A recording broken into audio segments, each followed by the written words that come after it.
hore waxaan salaamayaa bulshada Soomaaliyeed meel kasta joogaan waxaan leeyahay nabad iyo caafimaad waara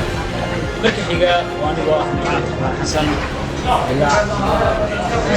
waxaan maanta bogaadinayaa bandhiga safarka iyo dalxiiska antii anagu macaan aad iyo aad u faraxsanahay bandhigana waa mid qiimo weyn u leh bulshada Soomaaliyeed daayada Soomaaliyeed